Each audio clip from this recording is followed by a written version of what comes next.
할렐루야. 아멘. 우리 옆에 있는 분들과 인사하겠습니다. 내가 더 많이 사랑하겠습니다. 좀 진심을 담아서 하세요. 다시 내가 더 많이 사랑하겠습니다. 요새는 뭐 이런 것도 하더라고요. 우리가 전번 주에 이어서 계속해서 말씀을 나누려고 합니다. 제가 목회를 하면서 참 안타까운 게 뭐냐면 하나님의 백성들이 하나님의 백성답게 살아가고 있지 못하다는 거예요. 특별히 하나님의 백성에게 약속하신 은혜와 복을 이 땅에서 마음껏 누리지 못하고 세상 사람들과 별반 다르지 않게 힘겹게 그렇게 살아가는 것을 보면서 참 안타까웠습니다. 물론 신앙이 어리고 약할 때는 기도하면 되는데 막연하게 그렇게 생각을 했었습니다. 그러면서 제가 말씀 사역자니까 말씀으로 이것을 어떻게 풀어야 되는가, 그렇죠? 하나님의 백성들의 삶의 텍스트는 성경 아닙니까? 그렇죠? 인생의 모든 답이 성경에 다 들어있음을 여러분 믿으시길 바랍니다. 아멘. 말씀입니다. 아멘. 그러면 우리가 설교를 듣는 이유가 뭔가 분명히 알아야 돼요. 기초부터 다시 다져요. 하나님의 말씀을 듣는 것은 좋은 설교, 괜찮은 설교를 듣기 위함이 아니라 그 말씀을 듣고 그 말씀을 내 삶에 어떻게 적용해서 하나님께서 나에게 주신 은혜들을 기억해내고 내가 그 은혜들을 누릴 수 있을 것인가에 대한 고민이 담겨있는 말씀이고, 더 나아가서는 그럼 나는 어떻게 살 것인가, 이게 돼야 됩니다. 설교를 듣고 나서는 그러면 나는 어떻게 살아야 될 것인가, 이게 중요합니다. 근데 한국 교회의 80년대를 지나면서 병폐처럼 나타나는 현상이 뭐냐면 설교 쇼핑을 한다는 거예요. 좋은 설교, 괜찮은 설교 듣는데 사람들이 변하지 않아요. 왜 그래요? 내 삶에 적용하는 데까지 나아가지 못하기 때문에. 이 시간에 여러분 말씀을 들었으면 우리의 삶으로 가서 진짜 이 설교를 잘 들었는지 안 들었는지를 삶으로 가서 나타내야 됩니다. 하나님의 말씀대로 살려고 발버둥 치고 애를 쓰고 힘을 쓰는 거룩한 몸부림, 이것이 우리의 삶 가운데 있어야 된다. 그러므로 설교는 히어링하는 것이 아닙니다. 듣는 것이 아니라 설교는 행하는 것입니다. 말씀은 들으라고 주신 것이 아니라 행하라고 주신 것입니다. 무엇 때문에 울어야 돼요? 그것 때문에 울어야 돼요.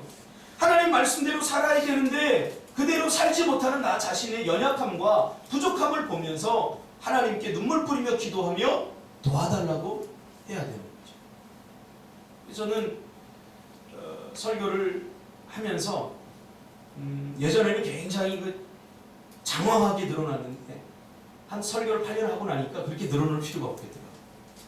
다 기억도 못하는 거 어떻게 행하겠어요? 그래서 한 가지라도 제대로 알고 한 가지라도 제대로 실천하게 해야 되겠다, 그런 생각을 하게 됩니다. 그래서 전번 주에는 우리는 하나님의 백성이 하나님의 백성답게 살려면 하나님께 주신 은혜들을 누려야 돼요. 구원받았다고 하는 것은 회복되었다는 거예요. 회복의 가능성이 열렸다는 거예요. 그렇죠?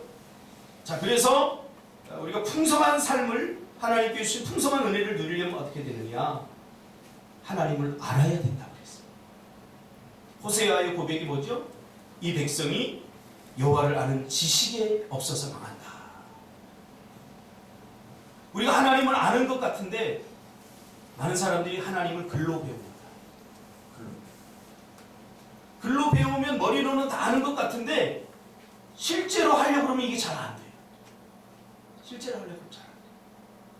그래서 성경에서 안다라고 하는 것은 머리로 아는 것을 실제적으로 행동을 통해서 실천했을 때 경험되어진 암, 그것이 진정한 지식이라고 성경은 우리에게 이야기를 하고 있죠. 그렇죠? 준석 집사, 키스 해봤나? 지금부터 내가 글로 가르쳐줄게. 먼저 키스를 하려면 입을 청결하게 닦아야 돼. 안 닦고 키스하면 냄새 난다고 다음부터 청결하게 닦고 적어. 청결하게 입을 깨끗이 닦고 뭐 이러면서 가르쳐줍니다. 이게 키스를 글로 배울 수 있습니까? 저는 키스를 열정으로 배웠지 글로 배운 적이 없습니다. 사랑하니까 하게 되더라고요. 근데 요즘 많은 성도들이 하나님의 말씀을 글로 배우려고 합니다. 그래서 머리는 이게 많이 알아서 이게 커졌어요. 근데 정작 안 되는 거예요. 살면 안 사라지는 거예요. 살아보질 않았으니까. 여러분 살아보시기를 바랍니다. 우리 정주영 회장이 그런 얘기를 했잖아요. 해보기는 했어. 다시 기초로 돌아가야 됩니다. 우리 초대교회 성도들은 했던 사람들. 하나님께서 주신 말씀을 알고 머리로 알고 그것이 그런가 하여 삶으로 가지고 와서 직접 해봤어요. 사랑하라고 하면 아유 미워 죽겠는데 어떻게 사랑해요? 나 절대 사랑 못합니다. 하나님 난 다른 건 다 해도요 절대 이것만은 못합니다. 자 이게 문제입니다. 그러니까 순종이라는 것이 뭐냐면 내가 하고 싶은 것만 하는 게 절대 아닙니다. 순종. 누가 못하겠어요? 내가 할 수 있는 거 누가 못하겠어요? 순종이라고 하는 것은 비록 내가 할 수 없는 상황이지만 하나님께서 하라고 하면 하려고 하는 그 거룩한 첫걸음. 이것이 순종입니다. 저는 참 너무 감사한 게 있어요. 제가 배세강 집사를 안 지가 거의 20년 다 돼가는데 저 친구하고 지금까지 이렇게 지내면서 제가 배 집사 이것 좀 해줄래? 라고 말하면 지금까지 단 한 번도 못하겠습니다. 이건 안 됩니다. 그렇게 말한 적이 없어요. 제가 뻔히 알죠. 이거 못하는 걸 알아요. 못하는 거야. 이 정도 못하는 거 알아요. 근데 교회 와보면 밤새들 그걸 하고 있어요. 또 하고 거기에 감동되면서 저는 사실 많이 배워요. 이게 순종이구나. 하나님께 나도 이렇게 순종해야 되겠구나. 그래서 배집사가 마무리를 잘 못하잖아요. 저만 알고 있는 사실이니까. 그래서 하고 나면 막 이렇게 지저분하고 있는데도 그게 이뻐 보여요. 아무것도 안 하고 깨끗한 것보다 뭔가 하려고 흔적을 남긴 것을 보면 너무너무 감사해요. 순종이라는 것이 이런 거구나. 하나님은 우리에게 완벽함을 요구하지 않아요. 인간은 완벽한 존재가 절대 아닙니다. 완벽함이라고 하는 것은 신의 영역입니다. 하나님만이 완벽한 거죠. 그럼 내가 완벽하려고 하니까 스트레스 쌓이는 거예요. 완벽하려고 하니까. 하나님의 말씀도 이런 관점으로 우리가 접근을 해야 됩니다. 완벽하지 못하지만 하나님께서는 우리의 온전함을 요구하시는 거죠. 비록 네가 다 못하는 건 알아. 그러나 그 최선을 다하고 땀을 흘리고 노력하고 애쓰는 그 모습을 보면서 하나님은 온전하다고 우리를 인정해 주시는 거죠. 이게 순종입니다. 그러니까 하나님의 말씀은 들으라고 주신 것이 아니라 우리의 삶 속에서 실천하라고 주신 거예요. 여러분 사랑하는 거 얼마나 힘든지 저도 압니다. 정말 저도 부교육자 생활하면서 장로님 한 분이 저를 괴롭히는데요. 죄송합니다 여러분. 강대상에서 이런 표현 쓰면 안 되지만 솔직히 해야 되니까. 막 교통사고나 저 사람 안 준다 그런 생각도 들어요. 그럴 정도로 제가 마음적으로 너무너무 고통을 받았어요. 저거는 교회 좀 떠났으면 좋겠다. 그럴 정도로 너무너무 힘들어요. 설교를 해야 되는데 그 사람이 저기서 쫙 서서 째려보면 무서워요. 무서워서 설교를 못하겠어요. 끝나면 또 이제 설교에 대해서 이제 또 피드백을 하고 이게 성경적으로 해석이 옳은 해석이니 제가요 설교를 하는데 여러분 잘 들으세요. 이 말씀대로 다 살아서 설교하는 거 절대 아닙니다. 오해하지 마세요. 그리고 성경 말씀 66권을 제가 다 알아서 설교하는 것도 절대 아닙니다. 제가 설교를 하는 유일한 이유는 설교하는 것이 사명이기 때문에 하는 거예요. 하나님이 하라고 하니까. 하나님이 하라고 하니까. 좀 이렇게 서서 이렇게 여러분에게 순종하십시오. 그러면 내 자신이 내 마음 안에서 너나 잘해라. 그럴 때가 한두 번이 아니에요. 야, 니도 못하고 무슨 뭘 자꾸 순종하는 거야. 여러분 이 고통 아십니까? 이 설교자의 아픔을 여러분 아십니까? 어떨 땐 내가 위선자 같고 내가 거짓말장이 같고 나도 못하는 거 성도들한테 강요하면서 이게 참 할 짓이 아니다라고 생각할 때도 많이 있어요. 그러면서 내 마음속에 하나님 앞에 이거 붙잡고 기도할 때마다 하나님이 주시는 마음이 뭐냐면, 야, 네가 뭐 완벽해서 완전해서 하나님 말씀대로 다 살아서 하라고 그러는 줄 알아? 그냥 해 임마. 이게 네가 사명이야 이게. 그때마다 힘없고 용기 얻어서 하는 거야. 그리고 하나님을 알아야 돼요. 하나님을 어떻게 알아야 되느냐? 지식적으로 머리로만 알지 말고 머리로 아는 그 말씀을 우리의 삶에 직접 가져가서 한번 행해야 돼요. 그렇게 살아봐야 돼요. 결론을 다 내려놓고 나는 그대로 절대 못 살아. 사람? 내 성격이 어떤데 난 절대 사랑 못해. 그러면 이미 신앙생활은 끝난 거예요. 거기서. 절대 발전이 없고 절대 성장이 없고 절대 성숙이 없어요.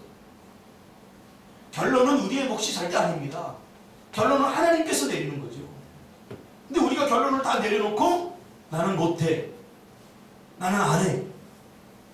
그럼 하나님 도대체 뭘 하라고? 결론은 하나님의 몫입니다.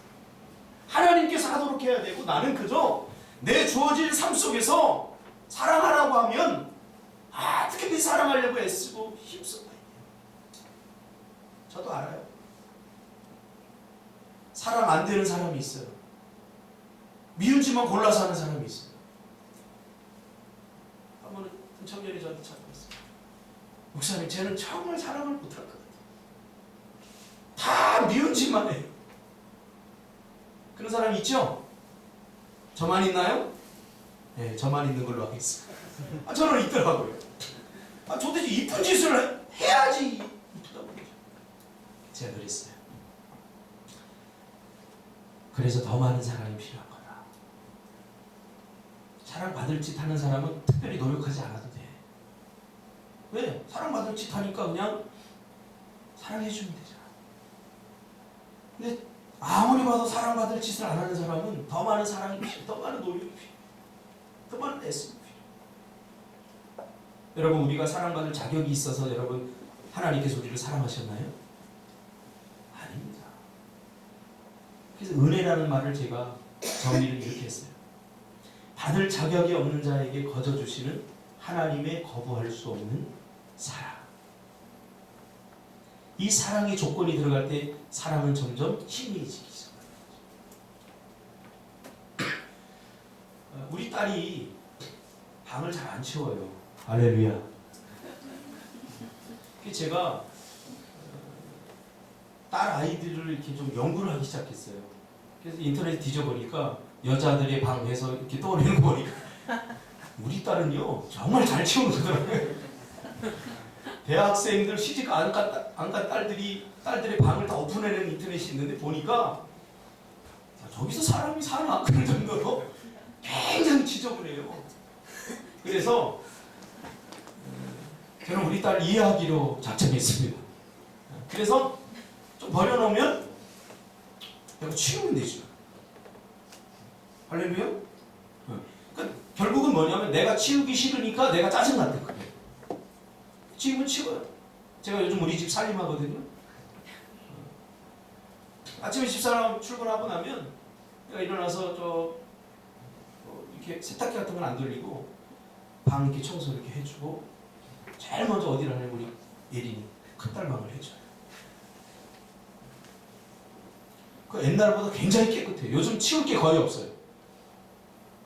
깨끗해요. 실천이 중요한 거예요. 행함이 중요한 거예요. 영혼 없는 몸이 죽은 것 같이 행함이 없는 믿음은 죽습니다. 말로만 알면 뭐예요? 머리로 알면 뭐하냐고요. 여기 물이 있는데 이거 먹으면 목마름이 해갈이 돼 라고 알면 뭐 하겠냐 말이에요. 아는 것이 머리로 아는 것이 나의 이 목마름을 해결해 줄 수 있나요? 절대 그렇지 않아요. 이렇게 들어서 마셔야 돼요. 정말 이 물이 내 목마름을 해결해 주는 거예요. 신앙생활 어렵지 않습니다, 여러분. 절대 어렵지 않아요. 안 하려고 하니까 어려워요. 빼질 도망가려 불순종하려고 하니까 어려운 거예요. 절대 어렵지 않아요. 그래서 여러분, 하나님을 아는 지식, 이게 중요합니다. 하나님을 여러분 제대로 아시기를 주님의 이름으로 축복합니다. 이 아멘. 한 달란트 받은 자는 어떻게 했어요? 하나님을 굳은 사람으로, 하드한 사람으로 잘못 알은 거죠. 그러면서 오늘 본문에 뭐라고 그럽니까? 그렇게 얘기를 합니다. 하나님은 심지 않은 데서 거두고 해치지 않은 데서 모으는 줄을 내가 알았나이다. 우리도 그렇게 착각하는 사람이 있어요.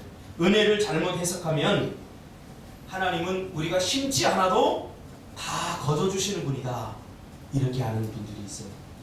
이 한 달란트 받은 사람이 그렇게 알았다는 거죠. 하나님은 능력이 많으시고 전지전능하시고 못할 것이 없는 분인데 뭐 이 한 달란트 겨우 내가 해서 남겨서 하나님 나라에 무슨 유익이 되고 무슨 도움이 될 수 있겠느냐. 그래서 이게 15도 합리화죠. 합리화. 심리학에서 이걸 합리화. 자기가 하지 못한 것을 변명하는 거죠. 핑계대는 거죠. 잘못했습니다. 하나님이 이 말을 더 좋아하셔요. 핑계대고 변명하는 것보다 잘못했습니다, 다음부터 잘 하겠습니다, 이 간단해요. 이게 중요해요. 자꾸 이건 이래서 못했고 저건 저래서 못했고 그러면요, 핑계대고 변명하는 사람 치고 변화되는 사람이 없어요.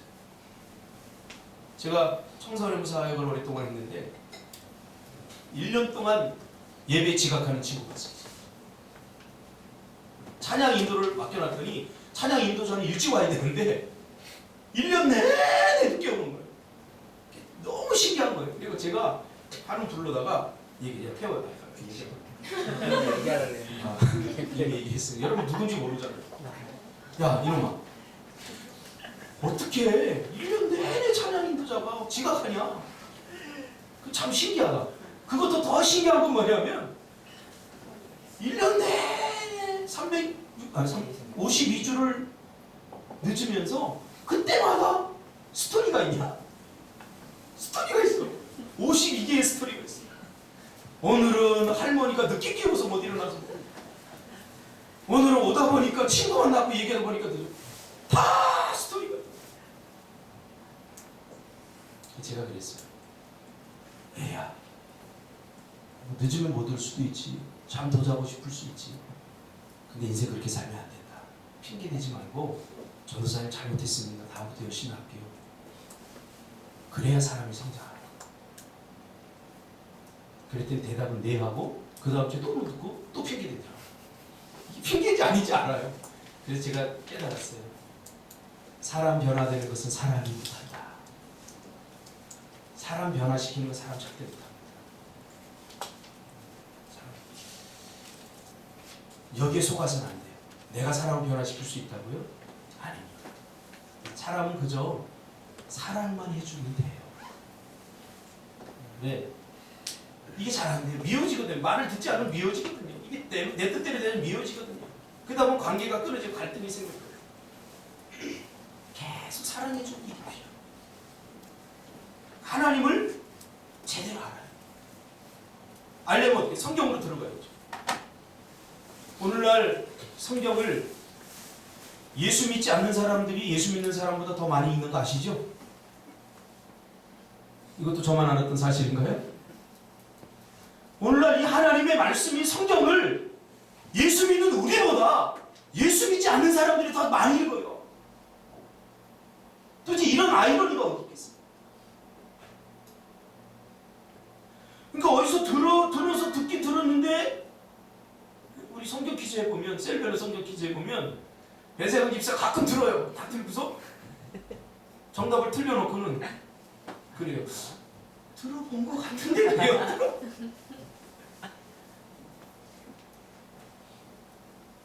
조금 더 심각한 얘기 해볼까요? 1960년도에 미국에서 대형 사고가 일어났어요. 미국에 전쟁을 하려고 깊은 굴을 파놨는데, 군 전략 기지를 해놨는데 거기서 약 30명의 사람이 죽었어요. 제가 군대 있을 때 들었던 얘기, 교육받으면서. 왜 죽었느냐? 방독면을 쓸 줄 몰랐어요. 유독가스가 배출이 됐는데 너무 간단한 거예요. 군대 가면 여러분 방독면 기본 아닙니까? 딱 쓰고서 훅 불고서 가스 이거 기본인데 전부 다 이걸 글로 배운 거예요. 그리고 중요한 것은 매주마다 방독면 교육을 실시했다는 거예요. 거기에 들어가는 사람. 근데 개수가 누출이 됐는데 30명이 방독면을 잘못 써갖고 죽은 거예요. 귀로 들은 거죠. 그냥. 실제 신앙은 실전 신앙이 돼야 돼요. 우리가 믿음이 있는 것 같은데 실제로 삶에 나가 싸워보려면 안 돼요. 왜? 실전 신앙이 아니에요. 하나님의 말씀을 붙잡고 그 말씀으로 싸워야 돼요. 제가 옛날에 꿈을 꿨어요. 가위에 눌리는 그런 꿈꿨는데 제가 이제 조선시대로 돌아가가지고 적군들과 막 이렇게 싸우고 제가 어릴 때 골목대장이었고 공격하고서 막 나가서 막 싸우는데 적군과 딱 마주쳐서 칼을 딱 뺐는데 칼이 없는 거예요. 당황했어요. 그래서 그때 꿈꾸면서 이거 안 되는데 안 되는 막 일본 분들이 막 쫓아와요. 칼을 뺐는데 칼이 없는 거예요. 그래 칼을 이 손잡이만 들고 있는 거예요. 칼을 그걸 그랬을 때고 황당한.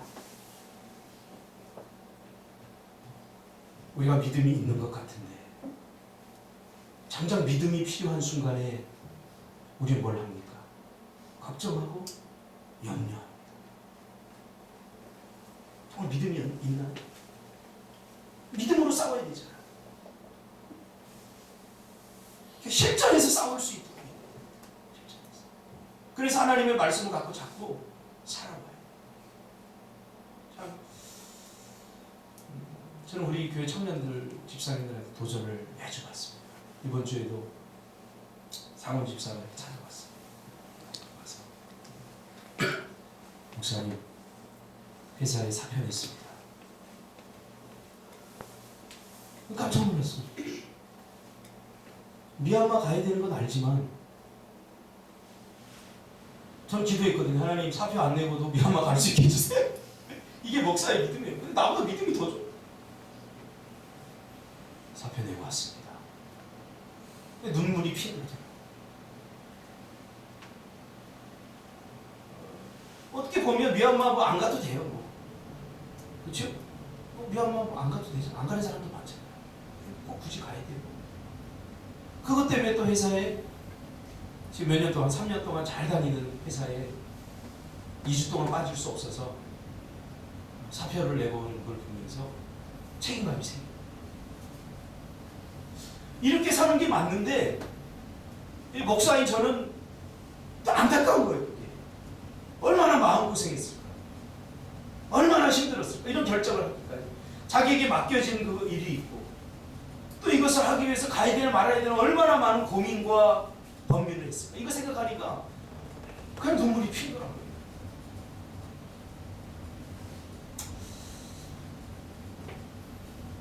말씀대로 사는 거 쉽습니까? 쉽지 않습니다.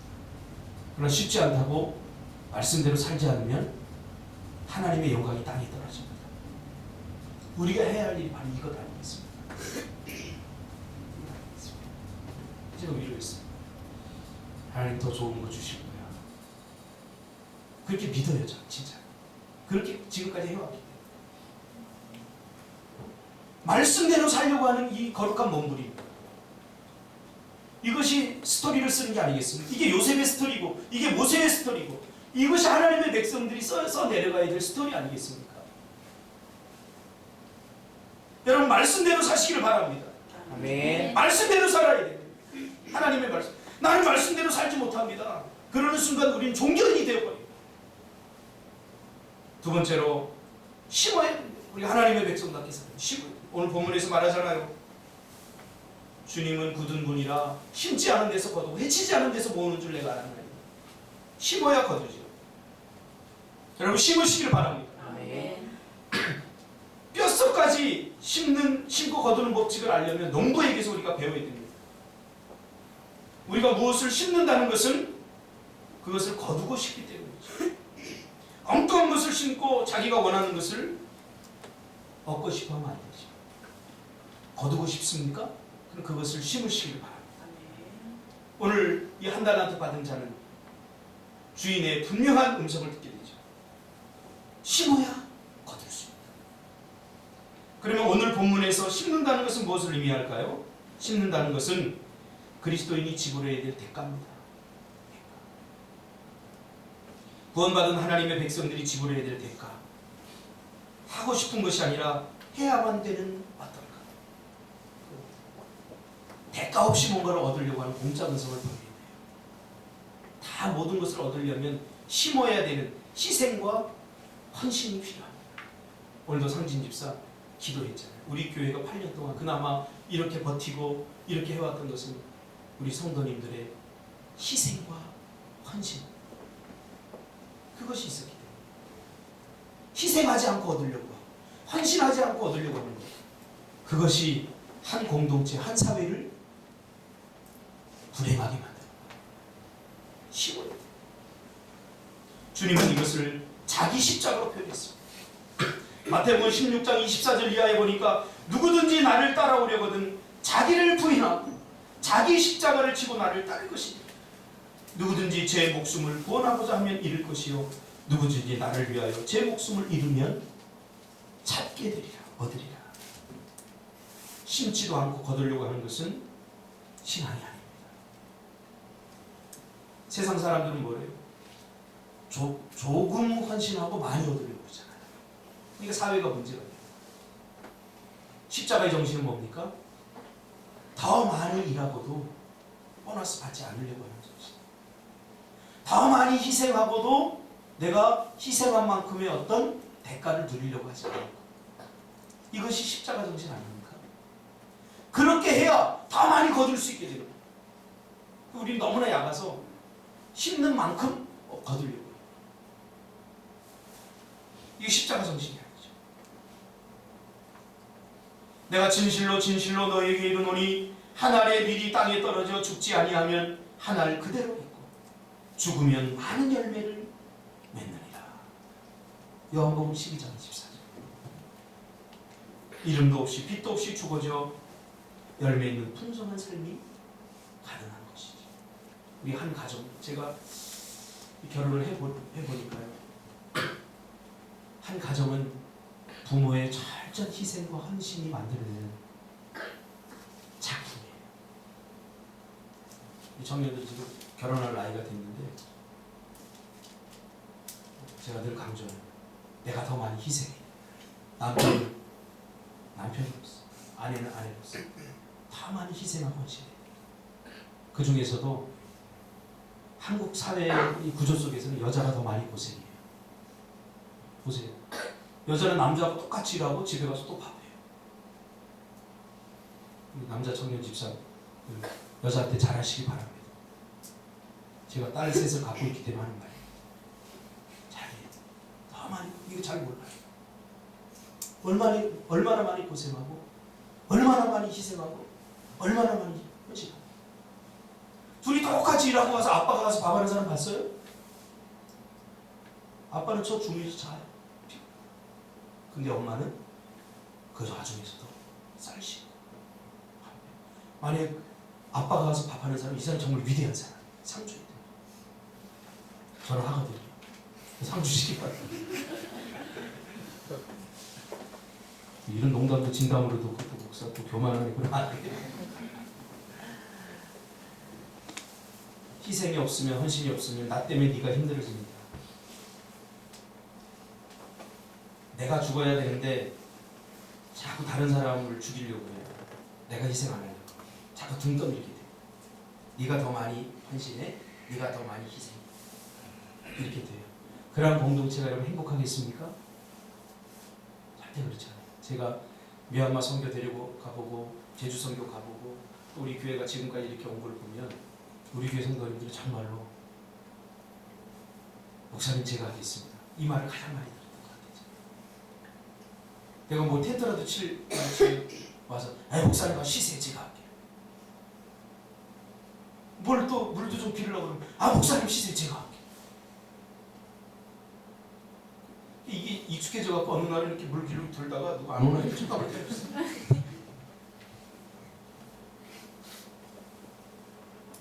이게 얼마나 행복할까? 이게 행복할까? 어떻게 하면 안 할까? 어떻게 하면 더 어떻게 하면 희생 안 할 것이나. 그러니까 이게 힘들어. 그럼 어떻게 해요? 서로 섬겨주는 거죠. 우리 여자들도 오늘 가면 어떻게 돼? 집에 가면 엄마가 설거지 당연히 하는 것을 알면 안 돼요. 내가 설거지 해야 돼. 집 청소도 마찬가지.